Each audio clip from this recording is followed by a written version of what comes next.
कहते हैं यात्रा करना बहुत जरूरी है क्योंकि जब आप यात्रा कर रहे होते हैं तो आपको ना कल की चिंता सताती है और ना परसों की टेंशन। आप बस प्रेजेंट मोमेंट को एंजॉय कर रहे होते हैं। इसीलिए ट्रैवल के सुकून और शांति को मद्देनजर रखते हुए हम आपके लिए लाए हैं एक पहाड़ों वाला ट्रैवल व्लॉग, जिसमें हमारी यात्रा मसूरी से 20 किलोमीटर आगे बसे एक शांत और सुंदर गांव भटोली से शुरू होगी और रास्ते में पड़ने वाले सुंदर नजारों, घाटियों, नदियों और वाटरफॉल से होते हुए हम पहुंचेंगे उत्तराखंड के कालसी इलाके में बने सम्राट अशोक के शिलालेख पर। तो ये यात्रा आपको सुंदर पहाड़ों, नदियों, घाटियों और वाटरफॉल से होते हुए भारतीय इतिहास के 2500 साल पुराने पन्नों तक ले जाएगी। तो चलिए स्कूटी में सेल्फ मारकर शुरू करते हैं पहाड़ों की इस 40 किलोमीटर लंबी यात्रा को। और पहाड़ों पर 40 किलोमीटर की यात्रा तय करने में हमको 2 से ढाई घंटे लगने वाले हैं। अरे भाई, 2.5 घंटे का नाम सुनकर वीडियो मत छोड़ देना। आपके लिए तो ये वीडियो सिर्फ 8 मिनट का होने वाला है और 8 मिनट पूरे होते होते आपका दिल बोलेगा भाई इसकी वीडियो पर कम से कम एक लाइक तो मार दे। बाकी पहाड़ों पर ट्रैवल करने में जो आपको ज्यादा टाइम लगता है उसका कारण है कि आपको रास्ते में कुछ ये नज़ारे दिखें तो आप बिना अपनी गाड़ी साइड में लगाए और बिना इन नज़ारों को कुछ घड़ी शांति से देखे आगे कैसे बढ़ सकते हैं। दोस्तों, ये है यमुना नदी। कितनी सुंदर और स्वच्छ है यहाँ पर। लेकिन वहीं हम दिल्ली में अगर यमुना नदी को देखें तो खैर दिल्ली में तो यमुना नदी को हमने नदी रहने ही कहाँ दिया है। लोगों ने बाल वाल भी काट के फेंक रखे हैं यहाँ पे। बच्चों के बाल वाल कटते होंगे या तो यहाँ पे ना।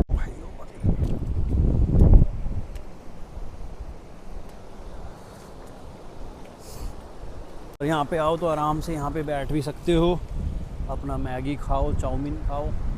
बट यहाँ पे कुछ मैगी चाउमीन आपको मिलेगी नहीं। बिस्किट खा सकते हो आप यहाँ बैठ के ना, या चिप्स वगैरह। यमुना नदी का पानी कितना सुंदर है, कितना साफ़ है। आपने दिल्ली में कभी देखा यमुना नदी को ऐसे?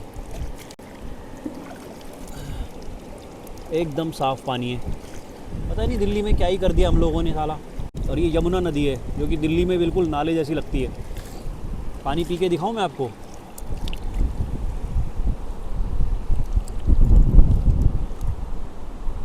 एकदम साफ़ पानी है। बहता हुआ पानी होता है वो बिल्कुल साफ़ ही होता है वैसे भी।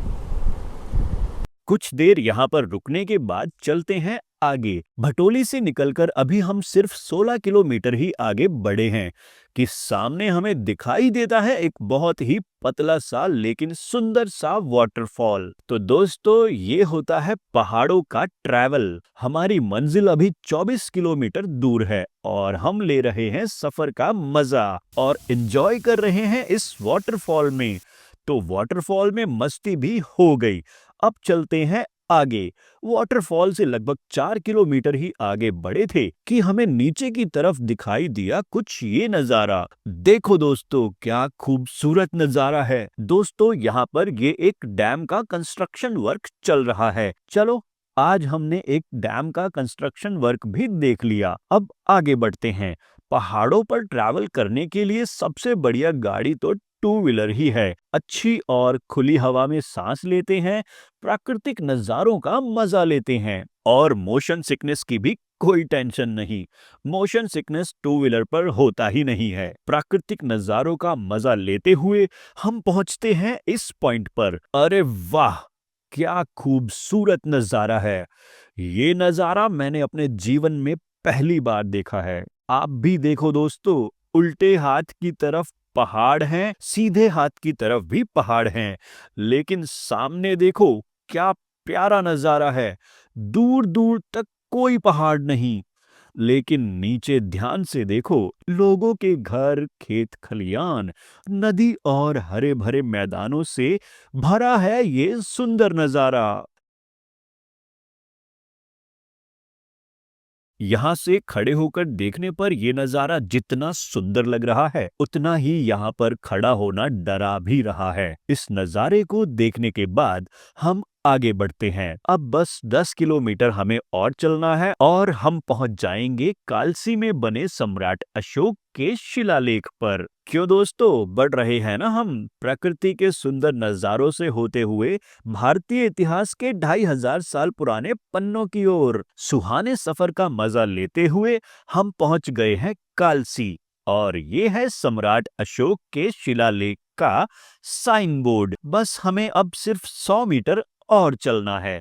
तो दोस्तों, पहुंच गए हम सम्राट अशोक के शिलालेख के द्वार पर। यहाँ का कोई एंट्री टिकट नहीं है, यहाँ पर लोग भी गिने चुने ही आते हैं। मैं इस शिलालेख पर दूसरी बार आया हूँ और पिछली बार भी हमें 2-4 लोगों के अलावा कोई और लोग नहीं दिखे, और इस बार भी हम 2 लोगों के अलावा हमें यहाँ सिर्फ 3-4 लोग और दिखे हैं। वैसे मैं आपको एक बात बताऊं, यहाँ पर्यटकों की संख्या बढ़ सकती है। वो कैसे, मैं समझाता हूँ। बाहर हमने ये अशोका रॉक एडिक्ट का साइन बोर्ड देखा था। इसके बगल में जो रोड है, यहीं से होते हुए पर्यटक चक्राता पहुंचते हैं। लेकिन इस शिलालेख की जानकारी ना होने के कारण लोग यहाँ नहीं रुक पाते। हाँ, अगर ये वीडियो ज्यादा लोगों तक पहुंचती है तो चक्राता जाने वाले अधिकतर पर्यटक सम्राट अशोक के इस शिलालेख को देखने के लिए भी आना शुरू कर देंगे। सम्राट अशोक ने अपने शिलालेखों पर जो संदेश और शिक्षाएं लिखवाई थी, उनमें से कुछ तो यहाँ पर लिखी गई हैं, जो कि मैं आपको बता देता हूँ। पहला, सम्राट अशोक अपने देश की प्रजा को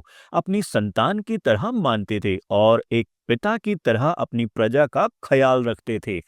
और दूसरा है, तलवार के दम पर अपनी सीमाओं को बढ़ाने के बजाय धर्म, शांति, आत्मसंयम और मन की शुद्धता जैसे विचारों को देश विदेश में पहुंचाने का सम्राट अशोक ने काम किया। तीसरा है, पशु बलि पर सम्राट अशोक ने रोक लगवा दी थी। चौथा, जानवरों और मनुष्यों के लिए चिकित्सालय भी बनवाए थे। पांचवा, मित्र, संबंधी, परिचितों, सेवकों और दासों सभी को सम्राट अशोक समान भाव से देखते थे। छठा, औषधीय और फलदार पेड़ पौधों को लगवाना। सातवां, सम्राट अशोक ने जो भी बातें और कानून प्रजा के लिए निर्धारित किए, वो स्वयं भी उन नियमों कानूनों का पालन करते थे। तो दोस्तों, सम्राट अशोक ने अपने शिलालेखों पर जो बातें लिखवाई थी, उनमें से कुछ बातों को आज हमने इस वीडियो में जाना।